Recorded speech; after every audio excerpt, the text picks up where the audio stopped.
Bueno, amigos, la gobernadora desde Washington aseguró hoy que su administración promoverá otra consulta de estatus. Pero ¿cuántas han habido? ¿Qué hemos logrado con ellas? Jorge Colbert nos dice más en Lo que no te dicen.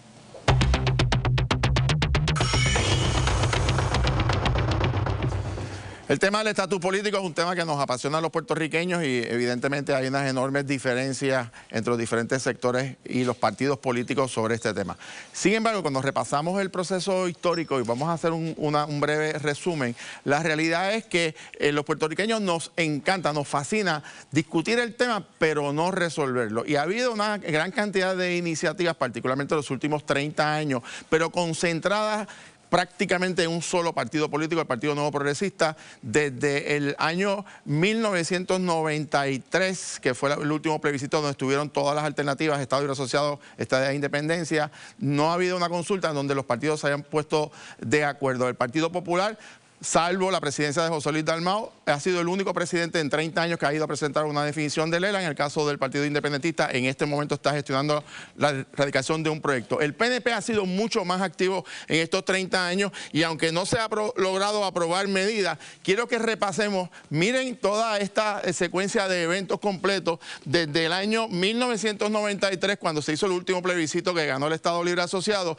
Luego, fíjense, próximo de en el 1996 se radicó la primera versión del proyecto Ollón, que se aprueba en el 98, y todas las iniciativas que ha habido 2012, 2014, que hubo varias alternativas y presentación, consultas locales, donde desde ese momento se había excluido ya el Estado Libre Asociado, la estadidad ganando básicamente todos los eventos, iniciativas congresionales demócratas y republicanas que se aprueban, en algunos casos, en 2 ocasiones se aprobó en la Cámara de Representantes Federal, pero se cuelga en el Senado y no ha habido iniciativa que se haya logrado convertir en ley, excepto en una que se las explico ya mismito, una asignación de fondos federales. Sin embargo, en todas estas y cada una de estos eventos electorales e iniciativas, la realidad es que no ha habido respuesta del Congreso de los Estados Unidos. En estos 30 años, para que tengamos una idea, 15 ocasiones, 15 iniciativas se han iniciado, pero ninguna de ellas, ni a nivel local ni a nivel federal, han tenido respuesta del Congreso de los Estados Unidos en términos de plebiscitos locales.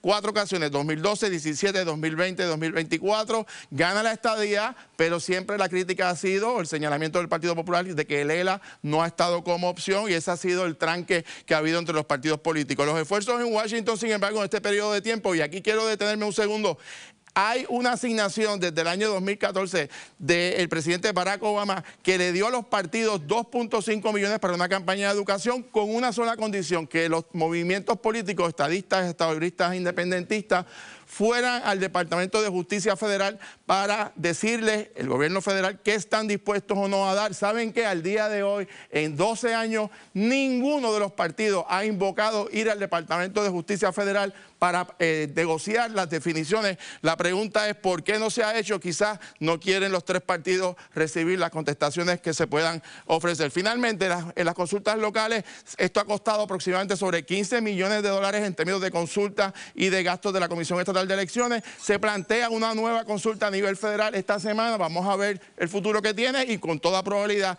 de no aprobarse, es muy probable que la señora gobernadora y la mayoría parlamentaria del PNP presenten una legislación local para consultar nuevamente en año electoral. Pasamos con Laisa. Gracias, Jorge. Bueno, precisamente con una serie de foros y reuniones pautadas para mañana y pasado con congresistas federales, inició la cumbre por la estadidad encabezada por la gobernadora Jennifer González. Y con ella nos conectamos vía Zoom desde la capital federal. Saludos, gobernadora. Buenas tardes a ti y a todos los amigos que nos ven y nos escuchan. Bueno, sabemos que se encuentra en Washington con una agenda bastante cargada en estos días. La pregunta inicial es, ¿hay ambiente en la capital federal con todo lo que está ocurriendo a nivel mundial para atender asuntos de Puerto Rico, específicamente la estadidad? El momentum lo tenemos que crear nosotros. Nadie hablaba de Venezuela el año pasado, nadie hablaba de remover a Nicolás Maduro y pasó en un abrir y cerrar de ojos. La semana pasada nadie esperaba un ataque de los Estados Unidos a Irán y ocurrió en un abrir y cerrar de ojos. Así que el momentum siempre tiene que estar acompañado de la información, de la educación, y cada congreso se renueva y hay que educar a los nuevos miembros. Lo que hemos estado haciendo aquí es hacer valer la política pública del pueblo de Puerto Rico. Miraba yo el análisis que hacía Colbert hace unos minutos minutos y hay una realidad. El pueblo de Puerto Rico ha votado consistentemente a favor de la estadía, al punto que es política pública, es ley, esta iniciativa del gobierno de acudir a la capital federal. Como muy bien él mencionó, múltiples proyectos se han radicado. De hecho, yo fui parte del último proyecto en los que buscamos varias avenidas a través de la independencia, la libre asociación y la estadidad, que fue el último proyecto que se aprobó en la Cámara de Representantes a nivel federal. Así que siempre hemos buscado utilizar las definiciones. Hay una gran diferencia. En esta última consulta que se aprobó en la Cámara de Representantes federal, el Departamento de Justicia de los Estados Unidos excluyó al ELA como condición de estatus, por lo que han referido ya los pleitos en los tribunales. Así que, ¿qué estamos haciendo? Esta mañana tuvimos distintos foros con el almirante Brown, con la persona que negoció los tratados de los compounds entre las distintas islas y los Estados Unidos, y vamos a ver reuniones con congresistas durante el día de mañana y el jueves. En mi caso, además de eso, tuve reuniones esta mañana con el secretario de Vivienda Federal. Estoy aquí en la oficina del secretario de Departamento del Interior de los Estados Unidos y mantengo una agenda para los distintos asuntos de Puerto Rico también en la capital federal. Gobernadora, sobre los proyectos, ¿verdad?, dirigidos a la solución de estatus. Si ustedes no consiguen, ¿verdad?, usted anunció hoy que iba a estar sometiendo un proyecto de ley para una consulta a nivel federal. Si eso no sucede, ¿cuál va a ser la posición del partido? ¿Va a ser una consulta a nivel local, una consulta criolla? Mira, nosotros lo que pasó en la pasada elección fue que el mismo texto que se aprobó en el Congreso de los Estados Unidos se aprobó como legislación estatal, las mismas definiciones, y el pueblo de Puerto Rico votó. Y en esa elección, la estadidad sacó el 58% de los votos, más que cualquier partido político en Puerto Rico, más que el comisionado residente, más que esta servidora, y eso representa una visión de propósitos del pueblo de Puerto Rico que tenemos que honrar. Yo escucho a gente que solamente defiende su postura, pero el pueblo ha sido masivamente dando un mandato. Así que, ¿qué es lo que estamos proponiendo? Estamos discutiendo con distintos miembros del Congreso cuál debe ser el lenguaje. Hay distintas alternativas sobre proyectos a nivel congresional. Así que no voy a saltar todavía a especular sobre el campo estatal hasta que no hagamos, ¿verdad?, una posible erradicación a nivel federal. Tengo preguntas de los compañeros. Humberto. Saludos, gobernador. Humberto por acá. Saludos. Jorge Colbert hizo un recuento de muchas de las cosas que han ocurrido ¿verdad?, por esfuerzos para avanzar la estadidad. Yo creo que si miramos los números de los plebiscitos y demás, podemos argumentar que ha habido un avance a nivel local en favor de la estadidad. Pero no me queda claro que haya habido ese avance a nivel, ¿verdad?, a nivel del Congreso, a nivel federal. ¿Qué se debe hacer distinto para tratar de lograr ¿verdad?, la estadidad y convencer al gobierno federal, que al final del día es los que van a tomar esa decisión? Mira, yo creo que la base de educación es bien importante, porque para algunos congresistas republicanos piensan que Puerto Rico sería un estado demócrata, y para algunos congresistas demócratas dirían que Puerto Rico sería un estado republicano. Y eso, al final del camino, es básicamente la concepción que se tiene. Esa es la diferencia política mayor.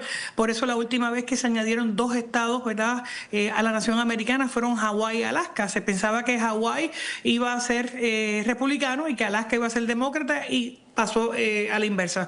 Yo creo que aquí lo importante es crear cuáles son las cosas que hacen a Puerto Rico único. Ahora mismo nosotros estamos hablando no solamente de estadidad, estamos hablando de la producción que se tiene en Puerto Rico. 46% de nuestra economía es manufactura, biomédica, farmacéutica, en áreas aeroespaciales.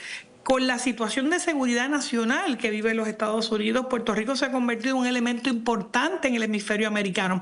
Así que hay algunos elementos que siempre la gente pasa de lado, pero que en este juego geopolítico en el que está los Estados Unidos hacen a Puerto Rico un asset en términos de convertirse en un estado. Y yo creo que con la política de expansión del presidente, que ha hablado de anexar Groenlandia, anexar Canadá, ya Puerto Rico votó para hacerse estado. Claro, le tomó muchos años a otros territorios, hubo territorios como Hawái que hicieron múltiples referéndums. Nosotros estamos también en la misma. Al final del camino, nosotros vamos a honrar el mandato del pueblo de Puerto Rico. Sí, María. Gobernadora, usted dijo que el momentum se tiene que crear. ¿Cómo ustedes van a crear ese momentum y cómo se va a lograr una consulta que no sea nuevamente otra consulta criolla y sea una consulta que sea vinculante, que es lo que hasta ahora no se ha podido lograr? Precisamente, esa última consulta del 2024 se toma del lenguaje aprobado por la Cámara de Representantes a nivel federal. Y eso también lo arroja mucha luz cada vez que tú te reúnes con distintos congresistas, y yo estuve hoy con algunos de ellos, el ver el voto mayoritario del pueblo de Puerto Rico siendo contundentemente repetitivo, el que más del 50% en la isla, en este caso 58%, vota a favor de la estadidad. Sí. Así que aquellos que dicen que Puerto Rico está virando hacia la independencia, no es real, no es lo que el pueblo... Pero para que haya una consulta vinculante tiene que haber un compromiso del Congreso y eso no lo ha habido. Mira, cuando Puerto Rico no tiene derecho al voto en ese Congreso, tú dependes de convencer senadores y representantes. Los pasados 4 años todo el mundo decía que no había manera que Nidia Velázquez y yo, como republicana, nos pudiéramos poner de acuerdo, y lo hicimos en un proyecto de estatus. Así que vamos a buscar las maneras de que se utilicen lenguajes de opciones que sean avaladas por el Departamento de Justicia Federal, que en este momento son la estadidad, la independencia y la independencia en asociación con los Estados Unidos. Hoy precisamente tuvimos como panelistas las personas que trabajaron algunos de estos temas, pero yo creo que al final del camino la única manera, ¿por qué queremos la estadidad? Porque queremos el seguro social suplementario, porque queremos la igualdad de derechos, una ciudadanía americana que nos permita votar por los funcionarios que nos representen. ¿Cuántos puertorriqueños viven en el estado de la Florida? 1 millón. ¿Cuántos puertorriqueños viven en la nación? Más de 5 millones, y en Puerto Rico 2.8. La gente se muda para buscar esas mejores oportunidades económicas, y eso es lo que vamos a hacer. Gobernadora, pero con un mensaje fragmentado, porque vemos esfuerzos de todos lados, inclusive del presidente del Senado también haciendo su gestión. Con un mensaje fragmentado, ¿se logra que el Congreso preste atención al reclamo? Es que yo no he escuchado al presidente del Senado hablar de independencia ni hablar de libre asociación. Está hablando de estadidad, y todos estamos hablando de estadidad, y yo creo que eso es el mandato. El comisionado residente, por contrario, no respeta la voluntad mayoritaria del pueblo. Tú tienes que respetar los votos que tú obtienes, pero también los votos que el pueblo te delega, y en este caso el pueblo de Puerto Rico ha sido claro a favor de la estadidad de Puerto Rico, y yo como gobernadora voy a honrar ese mandato, voy a buscar los caminos para buscar legislación que nos permita ese mecanismo.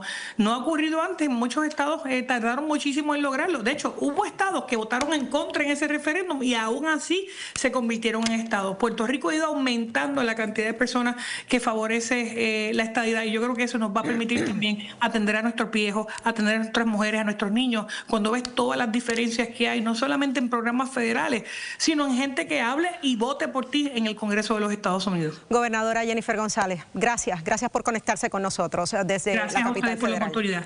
Buenas tardes. Bueno, amigos, hacemos una pausa, pero antes pasamos con Kimberly. Gracias, Laisa. Y de hecho, usted votó la encuesta. Claro, ¿cuál es su opinión sobre cumbre pro estadidad en Washington? Un 76% votó fuera de tiempo. Gracias por acompañarnos, y además el dolor de cabeza de todos los días, mire, los boquetes en la carretera, pues mire, disminuyen por interesante propuesta. ¿De qué se trata? Nos tiramos a la calle para enseñarle, así que quédese con nosotros.